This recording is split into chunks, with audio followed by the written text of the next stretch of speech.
Testing, testing. How is everybody doing today?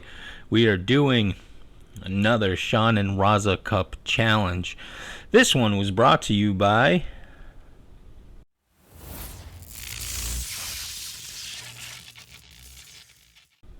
Papa Bear Gaming. That's right, yours truly. I hope you guys enjoy the challenge. It's a little bit of a longer one. All right, so I hope enough of you out there participate. This game meant a lot to me when I was growing up, and I figured, I put a little U.S. versus Canada twist on it. So if you're picking up a Canadian team, you got to go up against a U.S. team, and if you're picking up a U.S. team, you got to go up against a Canadian team. For this particular challenge, I pretty much kind of cheated, right? Because I picked practically two Canadian teams. I mean, I know Minnesota's not in Canada, but I mean, I feel like they have a lot of the same sentiments, like accents, likes, the cold. I'm pretty sure there's some moose up there too. But I decided to choose Minnesota. I've had a lot of luck with Minnesota, or Minnesota, as some of the Minnesotians will say. And I'm playing Montreal. On the Montreal team, we've of course got Raza's Retro. I believe he's the goalie, but I'm not entirely sure about that. And then you got on the Minnesota team, who just got a point scored on them, by the way. You got Papa Bear Gaming. And of course, when I was a kid, this game means a lot to me. And obviously I'm not playing this game and talking. I realized that while I was playing the game, I was trying to be super silent. Well, not trying to be super silent, but I was more hyper-focused on the game. So I didn't really get to talk, or at least my voiceover wasn't as enjoyable. Raza's Retro, on the other hand, had a really good, very much so enjoyable voiceover. His commentating is top notch. I feel like he missed a career in broadcasting, and he absolutely has a great voice for it. So back to the game here. Looks like Minnesota tied up the game, and kind of going back to it before I trail off again. What I really liked about this game is I don't know. It's easy to pick up. It's easy to learn. I like how it had 3 different difficulties. So if you weren't necessarily a pro, or you didn't even watch hockey, like I don't think I've watched hockey prior to playing this game, and I can't even say that I'm a big hockey fan. I've watched a couple of games. I attended a couple of games, but I'm not like so into it where I gotta watch the games or even really have a team that I like. But this game sucked me in pretty hard. I played this game a lot with my cousin, with my friends. We used to spend a lot of time together. My cousin was a couple years older than I am, and or at least I was at the time. And he used to come over on the weekends. He used to always rent a bunch of actually it was Famicom games, but obviously Famicom and NES pretty much go hand in hand. And one of those games is Blades of Steel, and man, did we play the heck out of that game. One of the fun things about it that we used to do is we used to always make up like names, right, for each team, because generally each sports team has a name associated with it, right? You got the Chicago Bulls, you got the Boston Celtics, you got the something Red Wings. That's how little I know about hockey. I think it's Detroit, but don't quote me on that. But anyway, every team's got a name, right? So because these teams didn't have names, so what we would do is we used to make up our own names, right? So the Chicago, because they're like red and black, they were the firefighters. Minnesota, I think, were like the ice cream truck drivers or something, because those particular colors kind of remind me of like a strawberry shortcake ice cream or something, some kind of like maybe vanilla strawberry ice cream thing. Montreal, if I'm not mistaken, were the Suns. Vancouver, which was like green and like a brown color. We actually had 2 names for it. One was the Garbage Men, and then the other one was the Trees. Yeah, I mean, it was a lot of fun, just just kind of using our imaginations, and just playing the game. Not doing a lot of commentating on the game because can't really match up to what Raza's Retro's doing. But he had a pretty decent run. He's the organizer of this tournament, so please feel free to give him a like and check out his channel for sure. He does this. It's a competition. It's monthly, so every month there's a new challenge, and then at the end of the year he tallies up the winners of each challenge, and from there, basically. You may or may not get a trophy. I know there was a trophy that was supposed to be sent to somebody, or maybe it was just a conceptual idea that never came to fruition. But I don't know. Might want to ask Raza about the trophy. Like, where's the trophy? Was it sent out? I know there was a post about it, but this is like 6 months ago. Lots of stuff happened, from 6 months ago. I don't remember everything. But anyway. I've had a lot of fun doing this challenge. I'm going to link a number of people's channels down in the link in the description. I know I don't have a big channel, but if you could go and, check him out, tell him Papa Bear sent you, I greatly appreciate it. It's everybody that partook in this channel. So basically, or I should say in this challenge, not this channel. But yeah, basically, looks like I'm doing pretty good there. I'm not in the running for winning, I think, yet. It's still the first period. There's a lot more to go over here. But basically, if you're not familiar with the rules, every point that you score, or I should say every goal that you score is a point. Every time you win a fight, that's another point, right? Because the challenge is called goals and teeth are the same. So basically, if you score a goal or win a fight, it's about the same. Or I should say, it is the same, right? You get 1 point, and then if you win the game at the end of it, you get 2 extra points. And this is also on the pro difficulty. So I figured, just to add a little challenge to it, it'd be it's gonna be there's a lot of different ways to score points. Right, my favorite one. I did a video a little while ago. Not an actual video, I should say. I recorded a video. It's kind of like a practice run just to see like how far I would get. And somehow I didn't score that many goals, but I won so many fights. I'm pretty sure I won more fights than I actually scored goals. And unfortunately, I decided not to post that.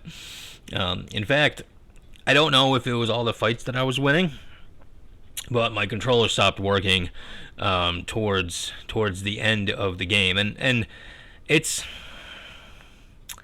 just kind of speaks to newer technology, how like everything's made a little bit more cheaper these days.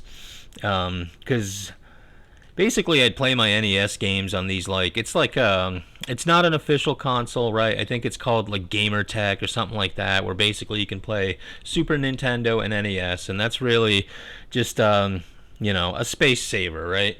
I might actually switch over to the Retron because it allows you to play a couple more systems on there, but I just bought that on a whim. It wasn't that expensive, and honestly, I mean, I've used it a fair amount of times, but while I was playing this particular game, Blades of Steel, and I mean, I'm a pretty aggressive gamer, right? I'm not throwing the controller or anything, but I expect my buttons to work, right? And then I noticed what would happen is it would start kind of cutting out once in a while, where all of a sudden none of my inputs would work. So let's say my guy had, the hockey puck, and then all of a sudden he would just stop moving, and I couldn't move him left to right. I couldn't make him pass. I couldn't make him do anything. Same thing with the goalie too. I guess when the goalie's off screen, and then when he shows up on screen, he's just in the corner of the net. So if I can't move my goalie, all of a sudden, it's a wide open net, and the opponent can just score. And unfortunately, that was kind of a bummer. But here's a testament to the good old hardware and how awesome hardware used to be compared to what it is now. Is I went to go find my original NES controller, and it wasn't my original one. I actually got it from a pretty good buddy of mine. And what ended up happening was I plugged it in, and I don't know if the nostalgia hit me, but even though the original NES controller wasn't ergonomically correct, and it feels like it's just like a brick essentially, right? It's like a rectangle. You figured it might like hurt your hands more.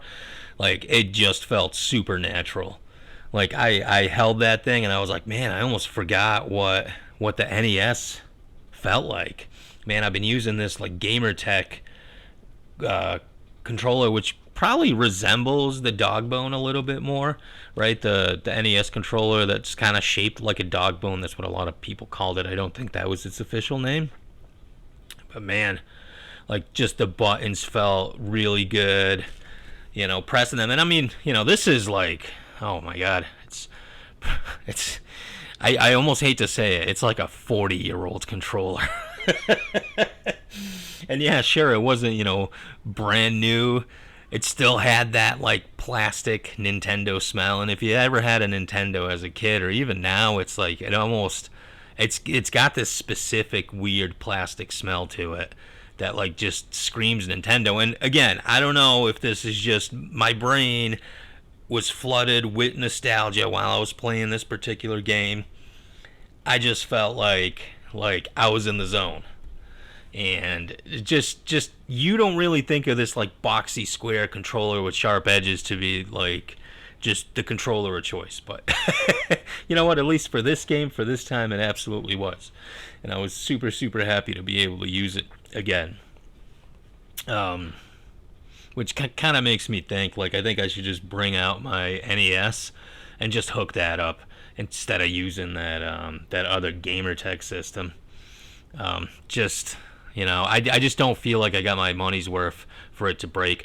Luckily, the good thing about the GamerTech is it does have ports, right, for the Super NES and for the NES controllers. So the NES controllers are on the side, which is kind of in an awkward place, but the Super NES controller ports are in the front. So if you have one of those laying around, it's an easy swap. And maybe that's why they didn't really put a lot of effort into the quality of the controllers, just knowing that most gamers would probably just use an original NES controller or an original Super NES controller. And that's exactly what I did. I was pretty happy about that. But yeah, so back to the game. I don't even know what the score is, but it looks like Montreal pulled another fast one on me. Oh, there you go, 11-4. And I believe by this point in time, I've already won 3 fights. So my total score is 11 plus the 3 fights that I've won. So it's 14 so far. And we are doing pretty good. We just scored another goal. So way to go. I like to name some of the teammates that are on my team, and then I'm going to go through the teammates that are on the Raza is Retro Montreal team. So on the Montreal side, we have Raza is Retro as the team captain. Supporting him in this endeavor tonight is Spare Hombres, John Bunday, who's yet to be seen. No one's seen him yet. The King of England, wow. His royalness came to this hockey match. That's really, really cool. Ken from Street Fighter. Oh, I heard he's been fighting out in the streets. And lastly, it's Luigi from the Super Mario Brothers. I don't know Luigi was Canadian. Does that mean that Mario's Canadian too? I don't know. We'll find out. Now let's take a look at who's on my team. You got Papa Bear Gaming. I know. Hold your applause. Hold your applause. You got Glenn from Galloway Gaming. You got Devil Games. Wayne Gretzky. Oh, that's probably why I'm winning. Heck yeah. Let's go, Wayne. I got Donatello from Teenage Mutant Ninja Turtles. Oh, he's got to be the goalie. That's why. It's probably not padding that you see on the goalie. It's just a shell. I guess a turtle would make a pretty good goalie, huh? Because, I mean, like, you can really lob pucks at him, and probably even wouldn't hurt him. And then lastly, but not leastly, Donatello the Painter. When I put this challenge together, I didn't realize that it's going to be like 20 minutes of me talking. Kind of running out of things to say, but hey, I hope you guys are enjoying this challenge so far. And thanks to everybody that already participated. If you didn't catch the names, they were in the rosters. That's Glenn from Galloway Gaming, Devil Games, Spare Hombres, John Bunday, and of course, Raza and yours truly, Papa Bear Gaming. Thank you for anybody that's taken part. Like I stated before, this game meant a lot to me. I'm just really kind of talking in circles, but when it comes to the game, though, I definitely enjoyed the heck out of it. I didn't realize that now I'm getting old, right? Like I'm not 10 anymore, right? So I can't play a pretty aggressive button mashing game. Not that this was necessarily button mashing. Like some of the fighting sequences, I think were, or at least that's how I play them. But you got to be quick, right? It's a fast-paced hockey game. In terms of NES games, I almost can't think of a faster-paced game. Contra probably, and maybe it's just like a Konami thing, because Konami definitely was like the cream of the crop when it came to great NES games. Like I've loved, I think, every single Konami game that came out on the NES, or at least the ones that I've played. This one, Contra, Jackal. There was a couple other ones that I'm not really thinking of right now, but I know a lot of the games that I had growing up, they just happened to be Konami games. Not because I was like specifically seeking out Konami games. It's just that every game that I liked that was really well done, like this one, Blades of Steel, was a Konami game. So if you happen to be listening to this and you used to work for Konami like 40 years ago, my hat's off to you, because you guys did a bang-up job. So, we got 14-6. The Montreal team's not really looking too great. But that's okay. We all do it for the love of the sport. We're coming down to the final minutes here. Actually, it's 12 minutes. But the clock goes a lot faster, so before you know it, we'll be at 0-0, and then we can close out this chapter, as Raza likes to say it, done and dusted, right?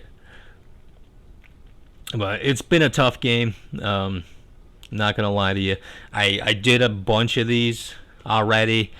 I did like a couple every weekend, just to kind of see how I'm doing, if I can improve the game a little bit.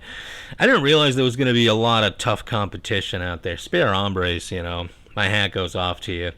I was amazed at his score. I believe he scored like 23 or 22 or something like that. It was pretty high up there. I don't have the exact numbers in front of me, so I doubt I'll be able to beat his score.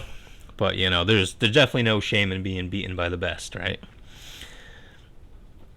But so with my 14 points right now, there's only like a little bit less than 7 minutes left. I think by this point, I think I have 4 fights won. So, I mean, yeah, you could definitely tell my team's falling apart here. I think we had to bench Wayne Gretzky because he started fighting Ken and he lost. Because why would you want to go fight somebody like this that good, right? He's a street fighter, and yet Wayne Gretzky just went up ahead and just started fighting him. And there was Donatello the Painter just went down. And Montreal was not able to score, which is great. Fantastic. What's going to happen here? Are we going to get it? Nope. Of course, team's falling apart now. The whole thing is just going downhill. What are we going to do? Oh, we're just going to let them score on us. That's cool. Man, it's a good thing I don't have any money riding on this. Oh. But last 3 minutes, you got 14 goals. And if I'm not mistaken, I think it's 4 fights won. So I think my total here is going to be 18. But, another fight. Let's see. Oh, is he going to win? Is he going to win? Is he going to win? Oh, that's another point for me. So I think that's either 4 or 5 won. And, Yeah, I don't know what that brings my total to. I think it's like 19 or something. So yeah, we'll just gonna icing. For the longest time, I didn't even know what that was. It was just one of those things that like happened, and I'm like, what the hell does that mean? But I guess it means if the puck travels um, across, I think both of the lanes. Oh, and we got another point. Woo! I think if the puck travels across like two sections of the field, you see how they have all these lines, like the blue lines on the outer, and then you obviously have like the center ice, right? I think if it travels without touching anything or anybody, and then your teammate grabs it past the goal line, then I think that's considered icing, because that's really the only time it happens. Oh, look what? Yeah, this doesn't come as a shock to me. I knew what was going to happen here. I scored a goal with like 3 minutes left, and then I scored a goal with 3 seconds left. Yeah, it was pretty intense. I'm still icing my hand. uh, well, I hope you guys enjoyed that demonstration, because I got a total of 16 points. I believe 4 fights won. And I'm gonna have to go look that up real quick, because I'm not 100% sure if it's 4 fights won or 5 fights won at this point. But I'll let Raza be the judge of that. And I'm pretty positive Spear Hombres is still the person that got me. So my hat off to you. And hope everybody has a fantastic day. Take care now. And if you stuck around this long, man, my hat off to you. I couldn't.